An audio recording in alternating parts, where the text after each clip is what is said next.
What's up, you guys? My name is Hutch, and I make videos and put them on the internet. We like to give disclaimers around these parts, so this is the disclaimer. This is a paid advertisement. I was paid to come and play this game a little bit early and then post a couple videos to promote it. But anyone who's followed this channel for even a little bit of time or followed my Twitter account knows that this has been one of my most anticipated games in recent memory, and I'm really excited to show you guys some gameplay. So this is Tom Clancy's The Division, an open-world, third-person, cooperative-based shooter with loot drops galore. So right there, in theory, it has everything I want in a game, even without having too much experience with third-person shooters.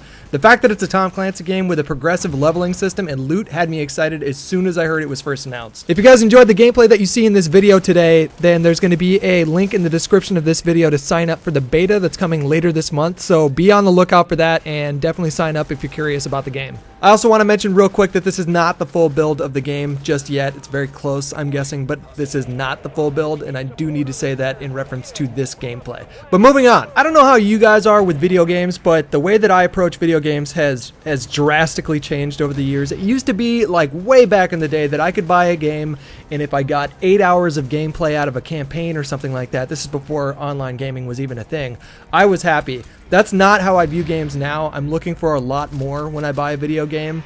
When I purchase something, I want it to last several hours. I'm looking for an experience that I can really get lost in for a long time.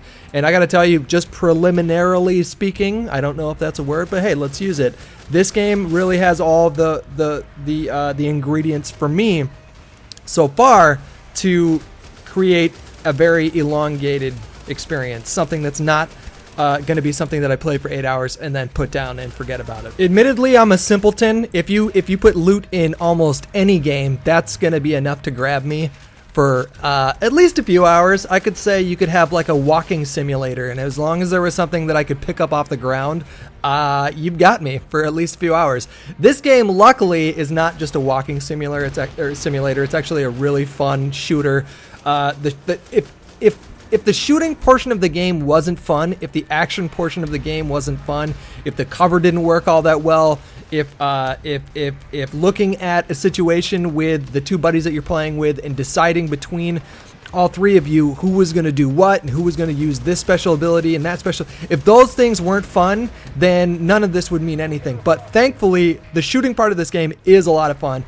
As you guys can see on the screen, there's a lot of action, there's a lot of teamwork, and it's not particularly easy. So once you get past the skeleton base of an action game or a shooter game, which is it a good shooter or is it a good action game, you get to the portion of, well, how's the leveling system and how's the loot system working in this game? I'd say without having spent 40 hours playing the game yet, obviously, so my experience is somewhat limited, but the loot portion of this game is thoroughly satisfying. There is a crafting part of the game which I didn't really get to explore either times that I played this, either in this capture event or in the alpha, but I really look forward to that portion of it as well. I want to say something really quick about the soundtrack of this game as well. It's got a really sort of like 80s sci-fi action movie sort of vibe to it, which is something I dig. I love the 80s music. It's sort of making a comeback lately, and I think that it fits this game really well. I really dug the setting in this game too. It takes place in sort of this post-apocalyptic world.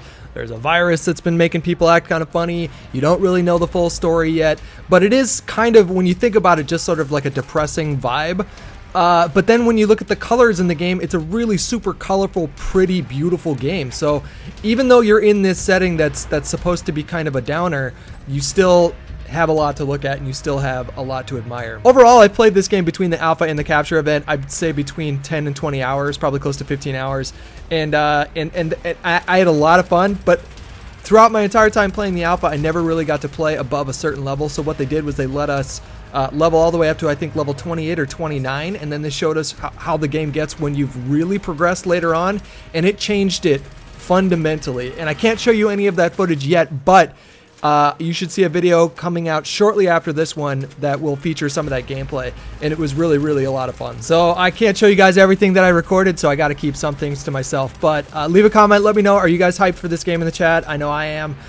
If you guys want to, click on this link right here. There's an annotation right now that you guys should be seeing, which will take you to a full-on trailer of the game. If you guys have managed to go like the entire year without hearing anything about this game, then here's a trailer for you guys. Hopefully you enjoyed the video. Please leave a comment, let me know, and I'll talk to you guys very soon. Bye-bye.